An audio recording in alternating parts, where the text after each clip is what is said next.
Hi, welcome to the viewing room at Peoria Riverfront Museum. I'm Curator of Collections and Exhibitions, Bill Conger, and on this, the culmination of a nearly 4-month exhibition that we hosted entitled Da Vinci, the Genius, held at the 500th anniversary of his death.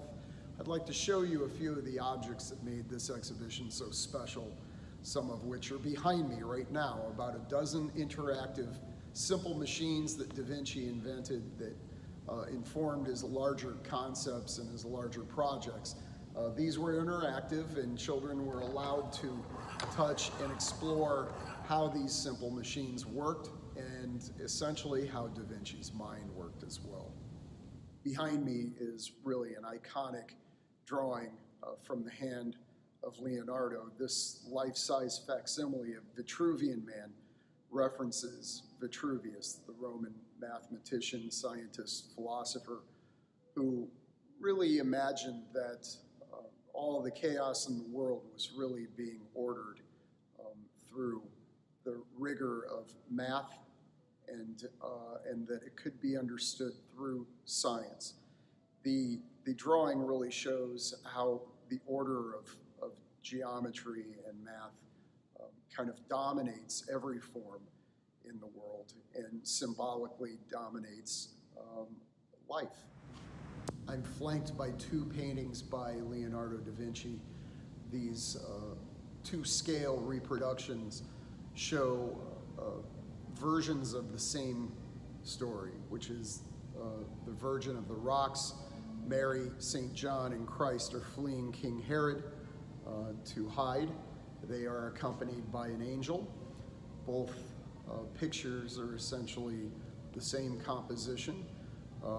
Main differences being the one to my right, which exists at the National Gallery in London. It really exists with the typical Renaissance coloration, would be typical of Renaissance painters at the time.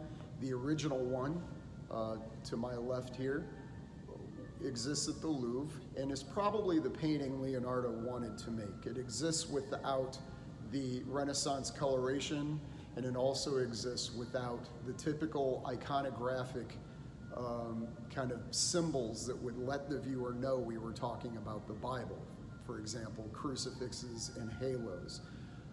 In the original Virgin, Leonardo is really struggling to tell this story of people, of humanity, as Christ was human, showing the public and the art viewing patrons that this idea of Christ is really a human one.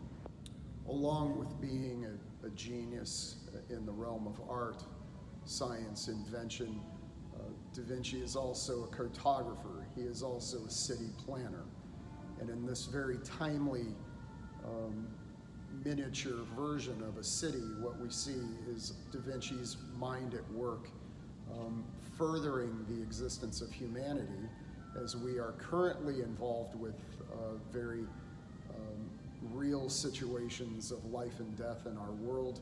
So was Da Vinci existing within realism such as the plague and various diseases and viruses that could wipe out entire populations as well. This city shows his mind at work again, as the aqueducts let water kind of exist below the city. The city is actually elevated above any water that could be stagnant to produce germs, viruses, bacteria that could wreak havoc really on a community. This replica of a Da Vinci painting, St. Jerome, is actually to scale and shows the unfinished underworkings of a Da Vinci painting, as some of the sketching and early composition still exists.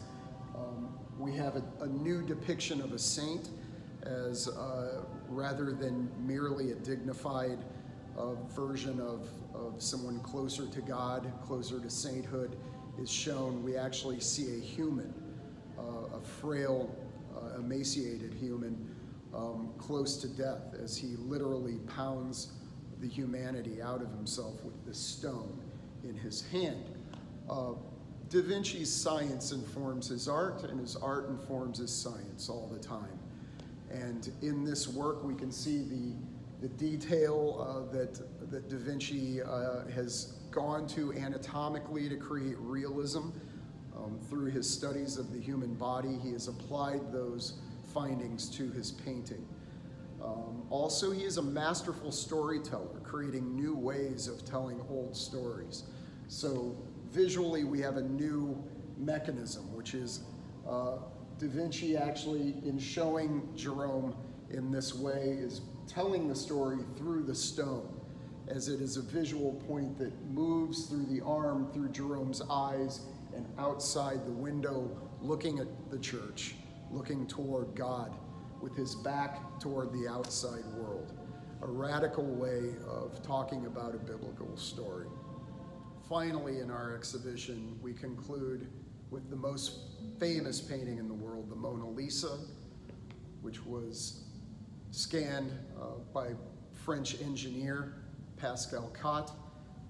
His methods and his own invention of a camera that really extrapolates from ultraviolet and infrared technology literally peels the Mona Lisa apart, revealing her past and various ways that she looked as Da Vinci tirelessly worked this painting into the masterpiece that we know today. Ultimately, Pascal's work shows us the original coloration of the Mona Lisa, as well as scans really of all 6 sides, front, back, top, bottom, and bolt, left, right, sides of the unframed masterwork, most accurately reproduced in the most deep scan ever achieved. Closing out what Peoria Riverfront Museum touted as a year of invention, Da Vinci, the genius, really exemplifies where the city of Peoria is right now. The entire world really has a lot coming at it, a lot to react against and to react to at this current moment. And Da Vinci's nonstop desire to understand, to make the world better, was a perfect exhibition to host, and we're very proud to have had it.